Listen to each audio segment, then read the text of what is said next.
Hello, my people. This girl you know here now. I the celebrity welder. Number one. Watch the frame 3 by 3 by 3.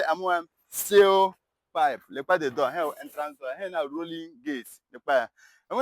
Measure Japan one man. Give me. Only me here. Na nipa number. Here carry yani. My tank stand. My cover up. My staircase rail. My burglary proof.